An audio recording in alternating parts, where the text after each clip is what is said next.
घटी थी। ये बात साल 1989 की है।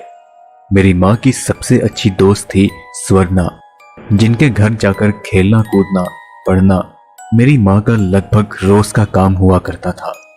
स्वर्णा की माँ मेरी माँ को भी अपनी बेटी की तरह ही प्यार करती थी। एक बार 7 जनवरी 1989 को मेरी माँ रोज की तरह स्वर्णा के घर पढ़ने जा रही थी। रास्ते में ही रामू काका की दुकान आती थी और रामू काका ने मेरी माँ को रोककर कहा, कहाँ जा रही हैं? मेरी माँ थोड़ा हैरान होकर बोली, स्वर्णा के घर जा रही हूं। क्यों, क्या हुआ? इस पर रामू काका ने जवाब दिया, एक बुरी खबर है। तुम्हारी दोस्त स्वर्णा की माँ अब इस दुनिया में नहीं है। स्वर्णा काफी सदमे में थी, इसलिए उसके पापा ने उसे उसकी मौसी के घर भेज दिया है। यह सुनकर मेरी माँ को काफी दुख हुआ, लेकिन रामू काका की बात पर उन्होंने बिल्कुल यकीन नहीं किया और वह स्वर्णा के घर निकल पड़ी। लेकिन जब वह वहां पहुंची तो उन्होंने देखा कि स्वर्णा की माँ खिड़की से उन्हें आवाज लगा रही है और पलक झपकते ही वो मेरी माँ के सामने आ खड़ी होती है। ये देखकर मेरी माँ बुरी तरह से डर गई और किसी तरह वहां से भाग निकली और दोबारा कभी स्वर्णा के घर नहीं गई। आज भी इस घटना को याद करके मेरी माँ काफी घबरा जाती है। उन्हें आज भी अकेले में ऐसा लगता है कि जैसे स्वर्णा की माँ उनके आसपास मौजूद है। ये घटना मेरे साथ तब घटी थी जब मैं 15 साल का था। हमारा घर शहर से काफी दूर था, जिस कारण पापा का ऑफिस जाना, मेरा और दीदी का स्कूल जाना काफी मुश्किल था। इसलिए पापा ने शहर में किराए का कोई घर ढूंढने का फैसला किया। हमें शहर में एक 3 BHK फ्लैट मिला, जो पहली नजर में ही हमें बहुत पसंद आया। यहां शिफ्ट होने पर मेरा और मेरी दीदी का स्कूल जाना और पापा का ऑफिस जाना काफी आसान हो चुका था। करीब 1 हफ्ते के अंदर ही मेरी मकान मालिक के बेटे और आस पड़ोस के लोगों से गहरी दोस्ती हो गई। मुझे स्मार्टफोन काफी पसंद था, तो इसलिए पापा ने मुझे एक स्मार्टफोन दिला दिया। किस्मत अच्छी थी कि मेरे पास के घर में वाईफाई हमेशा ऑन रहता था, तो इसलिए ट्यूशन से आने के बाद मैं अक्सर अपने स्मार्टफोन में लग जाता था या फिर दोस्तों के साथ पास के मैदान में खेलने चले जाता था। उस मैदान में थोड़ी ही दूर एक बड़ा सा बरगद का पेड़ था, जिसके पास कोई नहीं जाता था। उसके बारे में यह कहा जाता था कि वहां पर एक चुड़ैल रहती है, लेकिन मैं इन सब बातों में कभी विश्वास नहीं करता था। एक दिन रोज की तरह मैं फोन चलाते हुए पता नहीं कब उस बरगद के पेड़ के पास चला गया।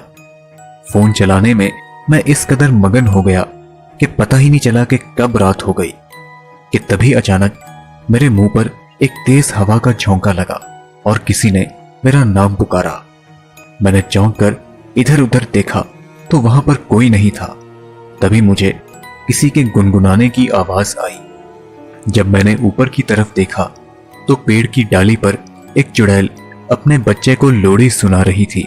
ये दृश्य देखकर मेरी चीख निकल गई। इससे पहले कि वह चुड़ैल मुझे कोई नुकसान पहुंचाए, मैं किसी तरह अपनी जान बचाकर वहां से भाग निकला। लेकिन कहानी यहां खत्म नहीं होती। अगली रात हमारे घर का मेन दरवाजा अपने आप खुल गया। मेरे पापा रात को जब उठे तो बोले, ये दरवाजा बंद क्यों नहीं किया?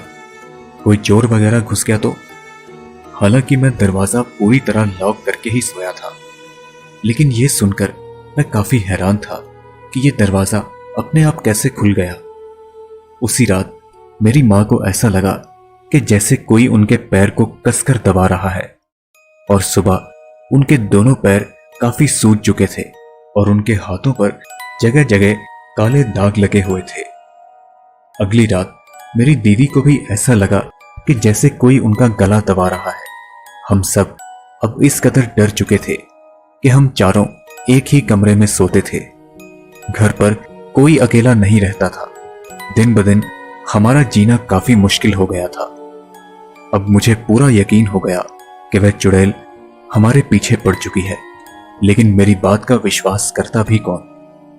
रात को कभी किचन से बर्तन गिरने की आवाज आती तो कभी ऐसा लगता कि जैसे कोई दरवाजा खटका रहा है, तो कभी ऐसा लगता जैसे कोई 24 घंटे हम पर नजर रखे हुए है। इन सब से हताश होकर हमने मकान मालिक और आस पड़ोस के लोगों को हमारे साथ हो रही इन घटनाओं के बारे में सब कुछ बताया, लेकिन कोई भी इस पर बात करने को तैयार नहीं था। सब के सब डरे हुए थे। तभी एक बूढ़े आदमी ने हमारे पास आकर कहा कि बहुत साल पहले यहाँ पर एक विधवा औरत रहती थी। उसके पति के साथ क्या हुआ ये कोई नहीं जानता। वो औरत एक दिन जादू टोना करती हुई पकड़ी गई और लोगों ने उसे और उसके बच्चे को उस बरगद के पेड़ से लटकाकर जिंदा जला दिया, जिसमें उसकी बच्ची बेमौत मारी गई। आज भी अक्सर रात के समय उस चुड़ैल को उस पेड़ के आसपास देखा जाता है। वो चुड़ैल अपनी बच्ची की मौत का बदला लेने के लिए भटकती रहती है। उस पेड़ के पास से गुजरने वाले लोग अक्सर गायब हो जाते हैं, इसलिए वहां पर कोई नहीं जाता। और आपके बेटे ने वहां जाकर बहुत बड़ी गलती की है। आपका यहां रहना अब खतरे से खाली नहीं है। वो चुड़ैल आपको नहीं छोड़ेगी, इसलिए जितनी जल्दी हो सके आप यहां से चले जाएं। और अगले ही दिन बिना समय गवाए हम सब वहां से फटाफट निकल पड़े और एक नए फ्लैट में शिफ्ट हो गए। आज भी ये घटना मेरे लिए किसी डरावने सपने से कम नहीं है। दोस्तों,